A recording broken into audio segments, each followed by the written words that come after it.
Okay, we're going to go ahead and get started. Thanks again for everyone's attendance. We're excited to be talking to you today. Our webinar is Understanding the New PCI DSS Scoping Supplement. So this is going to be going over the information supplement guidance for PCI DSS scoping and network segmentation that the PCI Community Council came out with in December. So before we get started, just a little bit about SecurityMetrics. We've been helping organizations comply with mandates, avoid security breaches, and recover from data theft since 2000. We've been in the PCI space since day one, so a lot of experience and involved in these different supplements and breaking them down as soon as they come out. Our presenter today will be Bruce Bogdan, who is a principal security analyst here at SecurityMetrics and holds credentials such as QSA, PA-QSA, and CISSP. Bruce has been working here at SecurityMetrics for 9 years, has done a lot of assessments, and will be able to share a wealth of knowledge with us today. A few housekeeping items before we get started. We get this question a lot: will there be a recording sent out, and can I get the slide deck? And the answer is yes. You should receive both the recording and a copy of the slide deck within the next few days to the email that you used to register for the webinar. So watch your inbox with that email address that you used, and we'll be sending that out in the next few days. Throughout the webinar, if you have questions, please chat them in. I'm sure with the new supplement there will be plenty of questions, so chat them in. We'll address as many as we can at the end of the webinar. If we don't get to your question, we'll reach out to you on an individual basis, make sure you get helped and that your question is answered. During today's Q&A, we are going to only answer more general questions that will be applicable to the majority of the audience. So if you have questions that are specific to your environment, to your scope, then we will probably tackle those offline so that we can get into the details and make sure that we give you a good answer. So with that said, I'm going to turn it over to Bruce and we'll get into the presentation. All right, thanks, Colin. And one thing I'd like to say, if any of you have trouble hearing me, because as I turn towards my screen, I kind of turn away from the microphone, just send a quick message to Colin and I'll pay more attention to talking into the mic. So the audience for this, the people that this was sent out to, are merchants, acquirers, service providers, and anybody else that's responsible for meeting the PCI DSS compliance of your organization. The agenda today, we're going to clarify the scoping supplement because it was quite thorough and somewhat confusing. We're going to talk about how the supplement impacts you, and we're going to talk about basic segmentation principles and examples. As Colin said, we're not going to be talking specifics. If you have specific questions, you can get in touch with us. We're more than happy to set up some consulting time with you to talk about your specific environment. Okay, so let's go over a few scoping basics. So the supplement was released in December. Provides clarification and guidance on network scoping and segmentation. And the council was very specific on this. It does not create new PCI DSS requirements. The purpose is to help define what an in-scope system is, what a connected to system is, and what out-of-scope systems are. It's also intended to reduce the risk of pivot attacks. Why was it released now? A lot of merchants and service providers are requesting more guidance on scoping, and pivot attacks are becoming a more common cause of the compromise of cardholder data. Now, a quick little explanation on what a pivot attack is. If you remember the Target breach of, is it 2 years ago now or a year and a half ago, the attackers compromised an out-of-scope system, which happened to be a heating and air conditioning control system that happened to be connected to the same network as the in-scope network and used the same credentials to log into that server as to log into the more secure servers. So when they compromised the less secure server, they could then turn use the open ports between that server through the firewall into the in-scope system, and then use the same exact credentials to log into the in-scope systems. So that's what a pivot attack is, where you compromise a less secure system, work your way through the network into the more secure areas. Okay, some basics on PCI DSS scoping. Scoping, I know our slide says scoping is a difficult part of compliance effort. It's important to understand your scope correctly. I don't think determining your scope is necessarily difficult, but keeping your in-scope system separate can be. Okay. PCI DSS security requirements apply to all system components included in or connected to the cardholder data environment. Cardholder data environment is comprised of people, processes, and technologies that store, process, or transmit cardholder data or sensitive authentication data. I think we're all familiar with that. Connected to systems are any systems that directly connect to or from the CDE, to the CDE, indirectly access cardholder data through a directly connected system.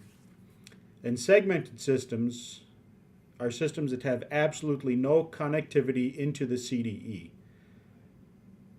So the wording on that for me, I know in the past we've described segmented as just taking your flat network and segmenting it into different network zones, one in scope, one out of scope, one corporate, one maybe administrative. Now the PCI Council has defined segmented as the systems that have no access at all to the cardholder data environment. So that's an important point to remember as we go through these slides. Connected to systems, we'll get into that more in a second. So a segmentation check is part of the penetration test. And that's where our penetration tester will check to make sure that the segmented systems really have no connectivity to the cardholder data environment. So let's define segment or connected to systems a little bit.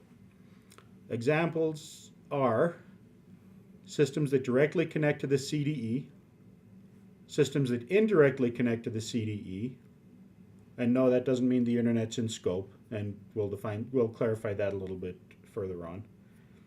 Systems that impact configuration or security of the CDE, systems that provide security to the CDE, systems that segment the CDE systems from out-of-scope systems and networks, and systems that support PCI DSS requirements. So examples are systems that directly connect, means they have an open network path to the cardholder data environment. Indirectly connect, such as say administrative systems going through a jump box. Systems that impact configuration or security of the CDE, so a web redirection server or a name resolution server. Provide security to the CDE, so network traffic filtering, systems like WSUS systems that update your patches, authentication management such as domain controllers or Radius. And then segments the CDE systems from out-of-scope systems. That'd be your firewalls and your switches with ACLs on them. And then supports PCI DSS requirements such as time servers, logging servers, things like that. Nope. Okay, your responsibility as the merchant or service provider is you're responsible for your scope. So you determine the scope and you tell the QSA what the scope's going to be. Now, you should work in conjunction with your QSA to help determine the scope because basically we do it a lot. We're familiar with this and we can help you work through the scope. But ultimately, you're responsible for what the scope is. The best practice, and I've readjusted my thinking on this with the new supplement. The best practice is to assume everything is in scope until verified otherwise. So in the past, I would work it by starting with a small scope and then expanding the scope out to include other systems in the environment and determine if they were in scope. In the future, I'm going to do it by assuming everything's in scope and then saying, okay, why isn't this segment in scope and why isn't this segment in scope, and work them, take them out rather than add them in. And I think that'll give a more thorough representation of what is in scope. Okay, key principle is know your environment. Confirm the accuracy of your scope at least annually and prior to your assessment. So, and this needs to be a documented process. So each year before your PCI assessment, go through your environment, verify the scope, write it down, and also write down how you verified that it's in scope. So, determined that this system stored cardholder data, you determined that the antivirus server updated the in-scope servers. One important thing to remember is in future assessments, there will be more things for QSAs to look at than in previous assessments. As these connected to systems become more in scope, we will be looking at them in more depth. In the past, we've focused primarily on the cardholder data environment, but now we'll expand that into the connected to systems and also more into the administrative systems. Okay, some principles of segmentation. Why should you segment? Well, it's not required to segment. You could just have your whole flat network in scope. Segmentation may reduce your risk of breach. It'll reduce your scope, and with reduced scope, it'll reduce your PCI DSS assessment cost because we won't have to look at so much of your network. And it'll reduce potentially the cost and difficulty of implementing and maintaining PCI DSS controls because you won't have to apply some of those controls to the out-of-scope network. Now, my recommendation is always treat your whole network in scope or out of scope with the same level of security, but some of the controls such as IDS or file integrity monitoring may not need to be applied to systems out of scope. Segmentation principles. So again, remember, segmentation is no connectivity to the CDE, no administrator access to shared surfaces from out-of-scope systems, meaning if you have a database server that's out of scope and you have it segmented, you can't RDP from that server to any system in scope or any connected to system. It has to be completely segmented. Isolation technologies that go above and beyond those things required by PCI DSS, such as host-based firewalls and things like that. And a host-based firewall is like Windows Firewall, one that runs on the system itself. To be considered out of scope, a system component cannot have access to any system inside the CDE. That's the key point of it. Out-of-scope system component does not store, process, or transmit cardholder data. It's not in the same network segment as systems that store, process, or transmit cardholder data, because we know that the main definition of scope is a system that stores, processes, or transmits cardholder data, or any system in the same VLAN. So you can't be in the same VLAN. It cannot connect to any system in the cardholder data environment. And it does not meet any criteria describing connected to or security impacting systems. And again, those are outlined in the supplement that was released. So verifying what systems are out of scope. Okay, to be considered out of scope, controls must be in place to provide reasonable assurance that out-of-scope systems cannot be used to compromise an in-scope system or component.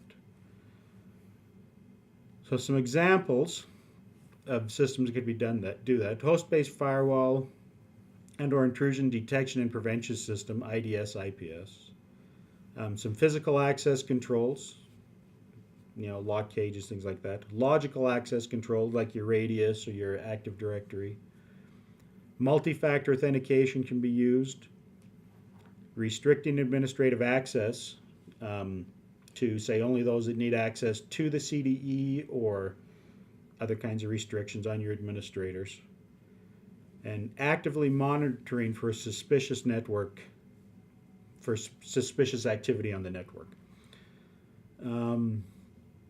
So any one of those things could help segment, or none of them, or all of them may apply. And once they've been reviewed by your QSA, you can, consider those systems out of scope for PCI DSS, segmented, in other words. So, while not required, best practice is to implement PCI DSS controls on out-of-scope systems to prevent them from being used for malicious purposes. So make sure your antivirus is up to date.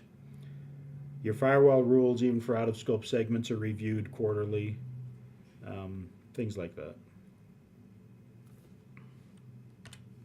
So some examples, and this is kind of the meat of this presentation, is examples of scope and the out-of-scope systems.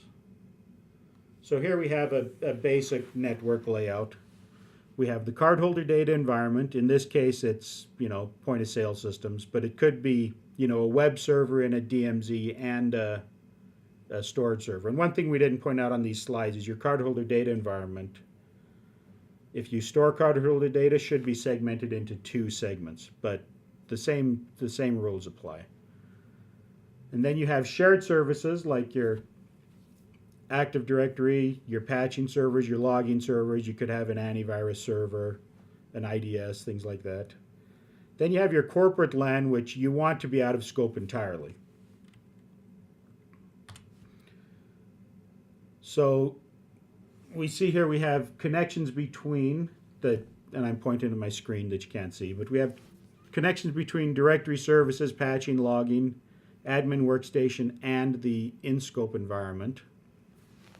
So those would all be connected to services at that point because they're all directly connecting to systems in the CDE.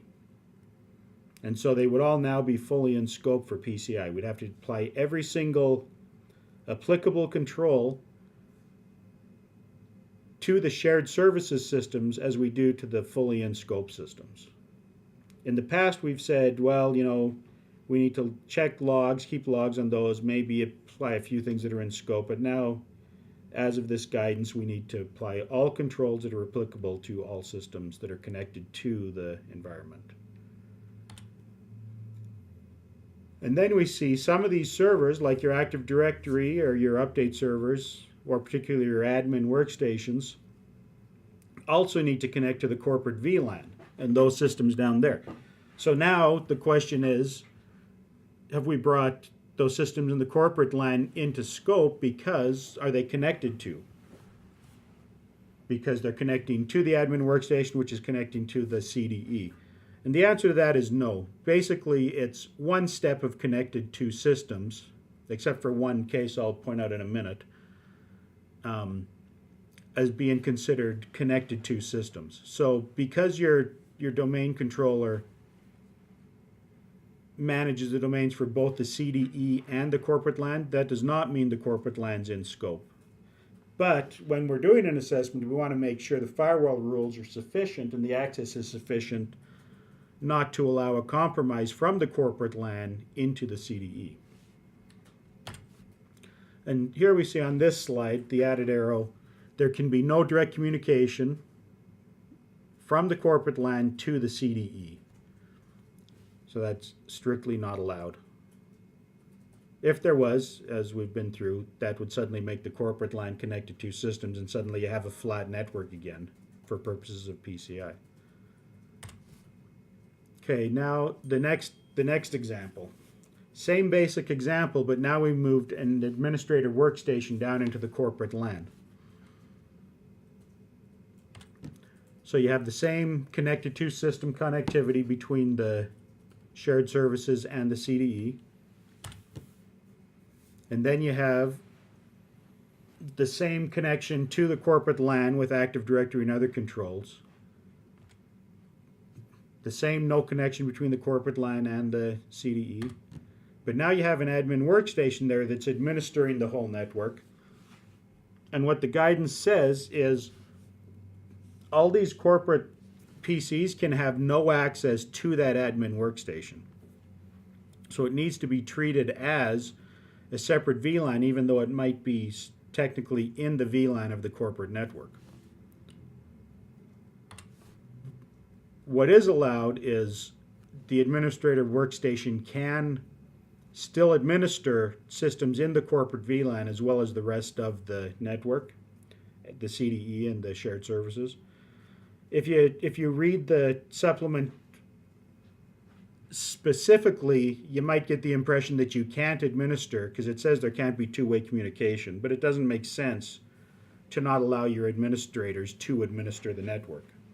You don't have to create two separate admin VLANs to administer the network. You just can't allow communication into the workstation from the rest of that environment. And then here we see we've added the administrative workstation can administer the shared services or the CDE. In this example, we've added the jump box server, which means you'd go from the administrator workstation to the jump box, and then from the jump box to the cardholder data environment. So you'd think this is the example of two steps being out of scope or connected to. So the jump box is a directly connected to system, so it's in scope. The admin workstation only connects to the jump box. And in the past, we've said we don't really consider the admin workstation as being in scope or fully in scope. Now, if it goes through a jump box with two-factor, now it is, and it spells it out specifically in the supplement that this admin workstation, even going through a jump box, is fully in scope. And two-factor still, of course, applies to all of this, including from your connected to systems into the CDE. So our recommendation is, if you're going to administer systems, create an IT VLAN so that all access is separate from the corporate LAN and separate from the other things, and then set up firewall rules allowing and disallowing the connections you need to administer the network. So some takeaways from this: scoping impact. Systems that need to be fully assessed for PCI DSS are IT workstations or administrative workstations, shared systems, meaning connected to systems that control both the in-scope and out-of-scope networks. You need to do penetration testing, which will include segmentation checks. And there may be additional, in future assessments, there may be additional perspectives to test. Internal penetration testing, shared services may require additional testing perspectives. And all segmentation controls now need to be fully tested. Some other takeaways: you need to validate your scope at least annually and document the results. You need to limit shared services. You need to isolate your IT administrators and not let out-of-scope networks have access to the IT systems. And your QSA may have may have to examine additional systems as part of your upcoming PCI assessments. Okay, so we've gotten a lot of questions. We're going to address as many as we can, and again, we'll try to address the more general ones and reach out to you more on an individual basis if you have questions about your specific environment. We've received the question many times. I always reiterate, we will be sending out a recording of the presentation as well as a slide deck so you can see all these different examples. You should get that in your inbox in the next few days. Joining Bruce for the Q&A is Gary Glover, our VP of Security Assessments. He's been with SecurityMetrics for 12 years, so we're going to dive into some of these different questions. Feel free to continue to chat them in, and like I said, we'll address as many as we can. So if a system is out of scope but is on the same VLAN as a connected to system, will that be considered in scope? No. Yeah, one thing I didn't address, and that's a good point, is if you're in the VLAN with systems that store, process, or transmit, you are in scope. But if you're in the same VLAN as a system that's just a connected to system, like the domain controllers, you're not in scope. Now, as part of the assessment, there's a lot of things we'll look at regarding that, because a lot of potential for security breaches come into play. But no, technically you're not in scope if you're in the same VLAN as connected to systems. So, and this is Gary, let me add one thing to that. I think, for example, if in your shared services zone, that picture that Bruce had up a little bit earlier, the in-between zone, we could even go back to it. Yeah, maybe it'd be nice to just have that open.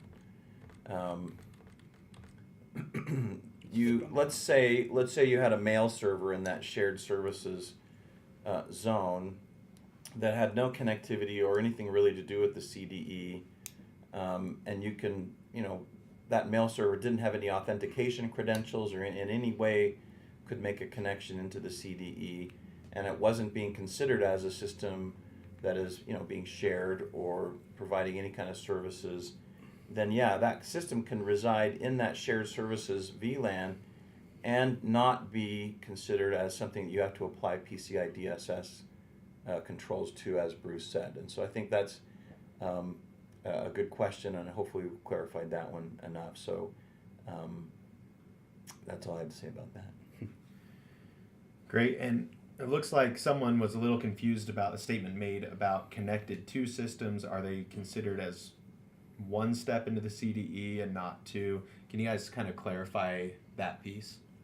Yeah, let me take that one. I wanted to make sure, Bruce was right and so I think at a point that we wanted to get across, as it is very carefully discussed in the informational supplement when you read it, kind of this concept of, is it 2 steps away, is it 1 step away?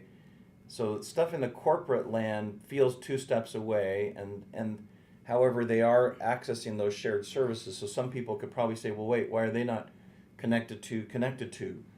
And I think the principle illustrated in the informational supplement is that there should be no authentication credentials or any kind of access credentials that a system from the corporate LAN uses to access or use the shared services, or vice versa from the shared services into the corporate LAN, that those systems would be using to get into the CDE. So if somebody has access to look at or get data from an Active Directory controller or whatever in the shared services zone from the corporate LAN, they couldn't use those same credentials or same rights to get into through a hole in the into the CDE through their firewall. So I suppose if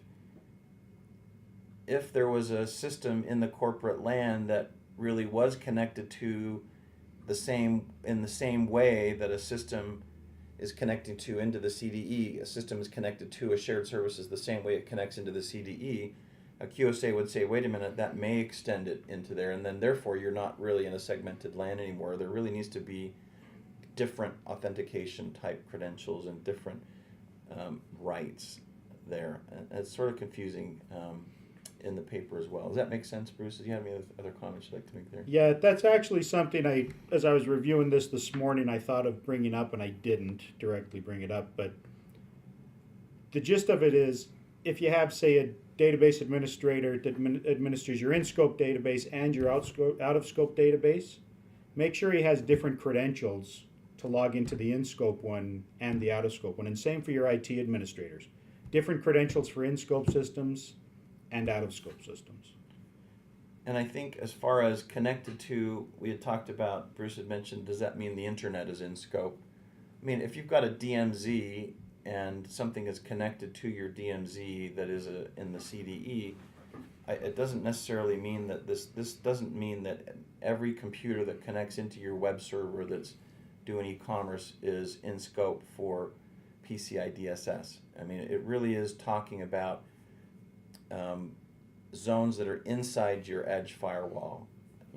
Otherwise the whole world becomes in scope, and that's not what the intent is. We're really trying to, as Bruce said earlier, prevent pivot type attacks is the main purpose of some of these guidelines is to make sure that somebody doesn't mess around inside your back end network and get into your CDE. So Right, so inside the edge firewall, and also if you have other service providers or customers that connect into your network, it still doesn't extend the scope beyond the edge firewall into their networks. There are some things specific in PCI that address that, but this does not extend that scope to them. They're responsible for their own scope. Great. So we're getting a lot of questions that are pretty similar. I'm going to try to ask it as general as possible, and then we can reach out to those chatting in on an individual basis to try to dive into more of your environment. But in general, if two-factor authentication or multi-factor authentication is used to access the CDE from an admin system, an IT system, will that put the admin or IT system still in PCI scope? Sorry, can you ask that again? Yeah, so if they're using multi-factor authentication to access the CDE from an admin or IT system, are those systems in scope even though they're using multi-factor authentication? Yes. In the past, we've said two-factor will make the admin workstations out of scope. That's no longer the case. No. Two-factor does not remove you from scope anymore. And it's because, and again, I think it's because the principles as the years go by, we're trying to get more and more effective in our security, and over the years people could have interpreted different things different ways, and I think the council is just trying to tighten up what they had always maybe thought for a long time,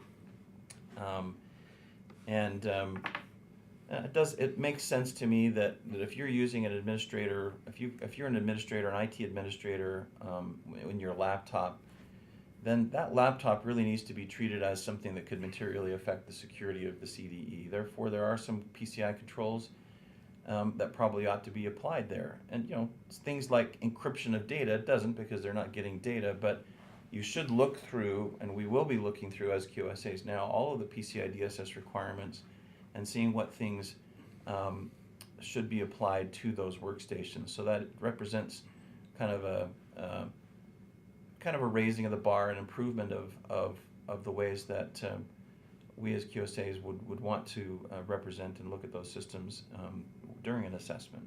So, yeah. Now, one thing that just reminded me of, another point I wanted to make and didn't. So you'll notice on the slide I currently have up, we have no communication into the admin workstation from the corporate LAN, but you can communicate out to the corporate LAN for administrative purposes. What if you're administering from home? So you're not on the corporate LAN anymore. You're in your home network with your Roku and your TV connected to the internet and all those other things. Do you need to worry about those communicating with your admin workstation?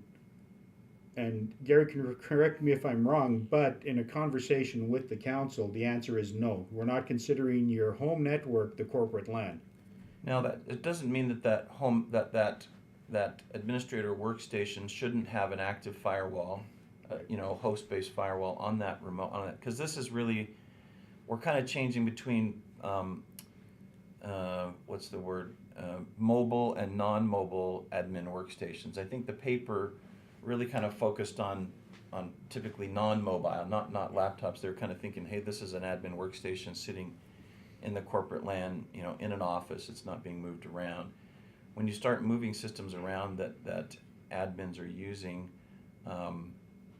is it wise that you should just ignore everywhere that you may be? No, it's wise that you should be careful about protecting that laptop asset from other potential, malware attacks or whatever. You should have an active firewall. You should still have antivirus or anti-malware software running. You should still be monitoring some of those logs and stuff that if you needed to look at them later, you could probably be doing that. But I think the point being is there a way to control every network as closely as you do your home network, and hopefully you're probably using your personal laptop, your work laptop at work more than you're using it at home anyway. I don't know, those are some of the principles I think that lower the risk. So basically, you can administer it at home it's not bringing your home network into scope, and we're not going to do a seg check on your home network. But Yeah, be mindful of security. Right. all That's the a good time. way to say it. That's a good way to summarize things. Great. So does this new supplement pertain more to level 1 merchants that are required to have an on-site audit and validation? Does it affect, level 3 and 4 merchants still? Just like any PCI DSS requirement, they apply across all classes of merchants and service providers. There's no respecter of persons to PCI. Everything applies. Now, based on whether you're a level 1 merchant or a level 4 merchant, there may be different validation requirements. For example, if you're a level 4 merchant, you may validate as an SAQ, a self-assessment questionnaire, and maybe based on your card transmission, your card functions, you may be at a C or an A or some other different kind of an SAQ. However, it doesn't mean that you're all of a sudden excused from every other PCI guideline or PCI requirement. So Colin's question of does it apply to everybody? It absolutely does apply to everybody. And I think the point that Bruce made earlier about hey, the merchant or the service provider is really in charge of their scope. QSAs are here to help guide people, but if we can get everybody to be thinking about PCI DSS compliance as a security thing rather than a compliance thing, then everybody really should be thinking carefully and wanting to define their scope carefully and correctly, and have it be all inclusive of what things need to be considered, because we're really just trying to protect the data. You're not just trying to be compliant, you're really trying to protect the data. So some of these concepts, smaller merchants and smaller people, smaller risk people, it's not necessarily you just say, I don't have to do those things. Great. So we've gotten this question again in different forms, but how does this new scoping supplement apply to P2P devices or encryption in general? Are they affected as much? Can you just kind of elaborate on maybe some of the impacts? Sure. The purpose of P2PE is to take segments of your network out of scope. So if you have an environment where your POS devices are completely P2PE, and validated as P2P. and yes, on the council's list of validated P2PE solutions, then that network is no longer in scope for the majority of the PCI requirements. Now, physical requirements still apply to the hardware device. to the hardware devices and the call center they're in or the environment they're in. But because you're P2PE validated, all the other considerations are no longer apply, so you're out of scope for that. Yeah, because they're basically, those things are making the data absolutely unusable as far as credit card data to anybody post the actual swipe device or the dip device. So that is the scope of a PCI assessment when you're using a validated P2P solution, is the device that's taking the credit card data, and that's it, because it's rendering the data unusable anywhere else. Now, with that said, does it mean that you shouldn't take the best of the PCI DSS requirements and apply it to your network as a best practice? No, it doesn't. I mean, you still don't want people breaking into your network and defacing web pages or messing with things or denial of service or whatever. Any of those kind of malicious uses of your network should still be something that as a corporation you would want to avoid. Therefore, is it a good idea to use PCI DSS guidelines as basic security guidelines, even in a P2PE solutions? I would say absolutely, it's a good idea to do that. However, an assessor may not be examining all of those rules as part of an assessment. Great. Does the SIEM and VA scanner come into connected to systems? Is that involved in connected to systems or included in that? So it's like, is it? So that's that one. right. Yeah. That's a good question. Yeah, well, the logging server, the SIM server, I think if you could affect the security of that server, then definitely it would be something that you could affect the security of the CDE. So a SIM server, a log server, it's in scope. It's going to be one of those connected to systems. But did he ask if it's in scope? Was the question. Yeah. So basically, yeah, like Gary said, they'd be in scope, and you would be required to do internal scanning in that segment that those connected to systems are in, as well as if any of those had external connections to the internet, you'd probably have to do ASV scanning on that IP address they're using to Right. connect. I mean, you're applying in the supplement. I think one thing that it was really interesting for me to get clarification on was for connected to systems. They use the same wording they being the council uses the same wording as they do for a system in the CDE, and that wording is apply all applicable, or what is it? I can't remember what the exact wording is, but it's use all applicable PCI DSS requirements. So a connected to system or something that materially affects the security of the CDE is treated as if it kind of was in the CDE as far as doing an audit or filling out an SAQ, or you're really going to be applying all of those controls to it. And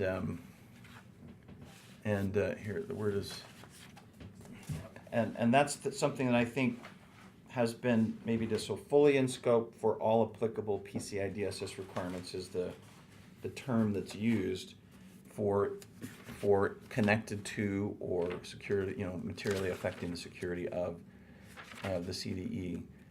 And I think in the past, sometimes as QSAs, we'd go, well, hey, look, this is a connected to system, but we're going to apply these 5 major things to that system because here are the things that we see are the major risks. The council is basically clarifying, no, we don't want you to just pick and choose which ones you want to do. We want you to apply all, fully apply all applicable. In other words, if something's not storing credit card data, you don't apply, you don't apply storage of credit card data to that one, or encryption. But file integrity monitoring, scanning, any of the other,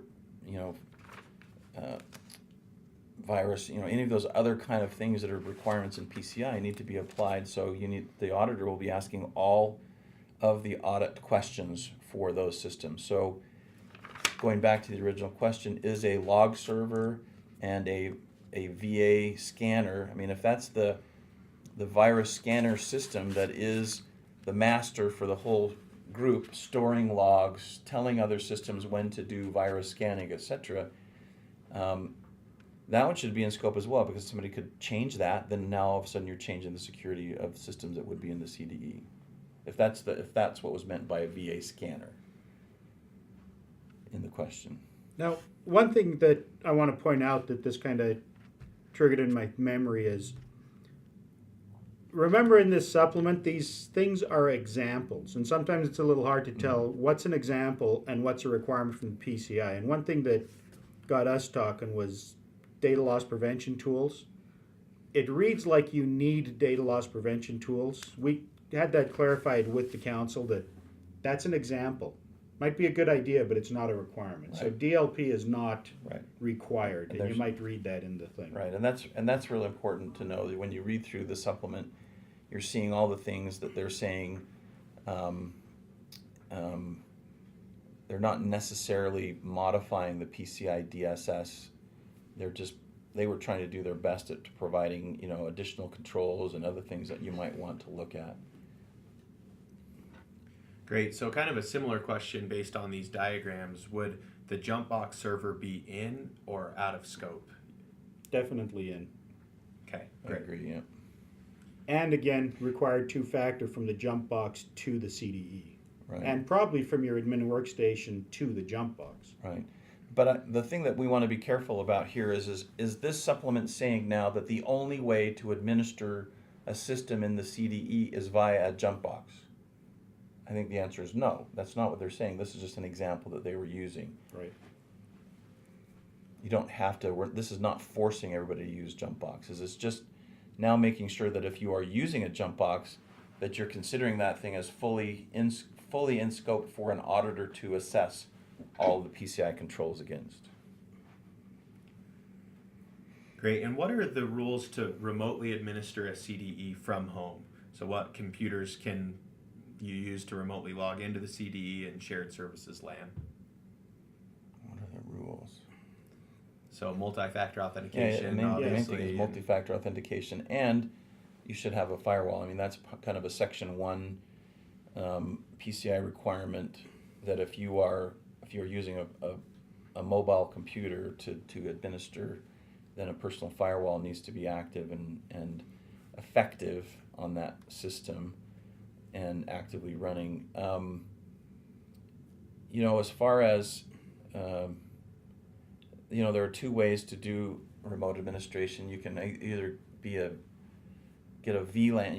If you're doing a VPN, you may be sucked into the actual IP range of the CDE, and therefore that computer then becomes part of the CDE. You want to be real careful with that. Other times there are administration tools that are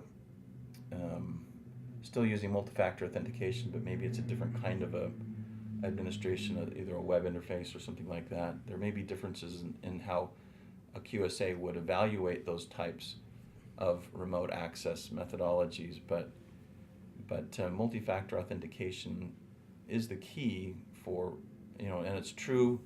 And if you notice, and we'll be doing actually a webinar in the near future here on the new supplement that the council has just put out on multi-factor authentication.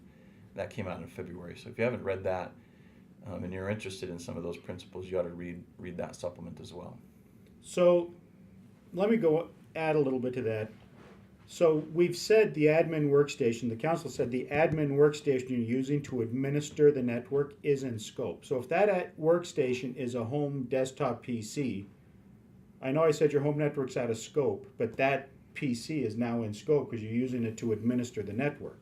So if it's also the PC you use to, play World of Warcraft and to download your BitTorrent movies, that's probably a bad idea, because a keylogger on that admin workstation would compromise your whole network.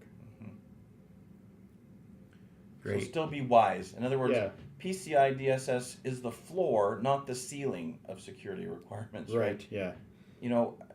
Everybody needs to be wise as far as, what should we really be doing? Should we really think about security? Do I just only have to be PCI DSS compliant, or should I really just be thinking about security? And I wish everybody would think about security more. So Definitely. PCI is a checklist, but it's a guideline more than just a checklist for good security. Great. And just some clarification on the jump box server. So is multi-factor authentication required into the jump box and then from the jump box to the CDE as well? We're still working on that. Yeah, and I think it kind of depend a little bit, but is it a bad idea to do both? No. So we could always say that would be easy. Yeah. The real question is, and I think as far as, does the admin workstation need two-factor authentication from the corporate LAN to the shared services zone? If the one thing that, this might be a thing that if somebody has specific questions, they can call us up and we can talk to them about their specific environment. It gets tough, but if the username and password going from the admin workstation to the jump box server from the corporate LAN is different than the multi-factor authentication that would be used to get into the CDE from the jump box server, that might be something that to be considered during an assessment. So in other words, an admin guy can get to the jump box server but has no rights now to get to the CDE unless he goes through the proper multi-factor authentication from the jump box server into the CDE. But if you're using your same username and password from the admin workstation as you would to go from the jump box server, then that's probably not wise. Great. So to address something that Bruce mentioned during the presentation, I think you were talking about if you store credit card data that you should have 2 network segments in the CDE. Can you just expound on that and Make sure that why we use it's the word needed? segment right. Yeah. Uh-huh. So the requirement in PCI, and this has always been the requirement, that a VLAN that stores, processes, or transmits cardholder data has to be firewalled separately from the DMZ where your web servers might exist. So the council writes is if you have an edge firewall and then a separate firewall to create the storage VLAN. The reality is most people use one firewall and create two zones with the appropriate rules in place. So PCI has always said a storage environment where card numbers are stored needs to be separate from the DMZ where database or not web routable servers are. from the internet directly. Yeah, correct. You can't directly connect to the storage zone from the internet. Right, and the word segmented is often overloaded Yeah. in that conversation. So sometimes you use the term, you got to segment your CDE, and that sort of just means, hey, we're making sure that you are creating these separate zones that aren't directly connected to the internet for storage. And unfortunately, the word segmented is used there, but it's sort of different than the word segmented as far as scoping Yep. goes, and so it's hard for us to make sure we're using the right word there. So you might say separate, or Yeah. distinct zone, or inside the CDE. There needs to be perhaps multiple zones within the CDE to be PCI compliant itself. Yeah, sorry about that. My use of the word segment has been compromised by the council's new definition of the word segment. So sorry if that overlaps, but the separated card storage zone can communicate with the web servers. It doesn't need to be segmented with the new version of the word. Right, So, right. hope that's clear. Great. As mud. Yeah. And do all PCI requirements apply for an admin workstation? For example, having FIM, physical security requirements, etc. Yes. Great. And a question kind of about penetration testing being required for segmented networks, flat networks. Can you just give a brief overview of does the segmentation of a network affect whether it needs a penetration test or not? The blue one? No. Yeah, so I think, Flat network. obviously a segmentation check is done and that's the proof that there are no connectivity, as Bruce said during the presentation, needs to be done from a corporate zone looking towards a CDE zone to make sure there is absolutely no connectivity. That's always going to apply. That's a 3.0, PCI DSS 3.0 kind of requirement.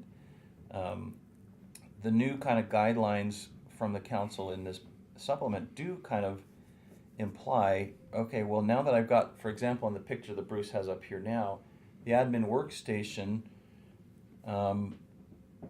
is considered in scope, so do we have to do a segmentation check essentially from the corporate LAN perspective, trying to get to the admin workstation to make sure you can't see it? Yeah, you would. It seems like it's an interzone test, but what you're trying to do is prove that the controls that you have on the admin workstation are effective in isolating that if that's where you choose to put it.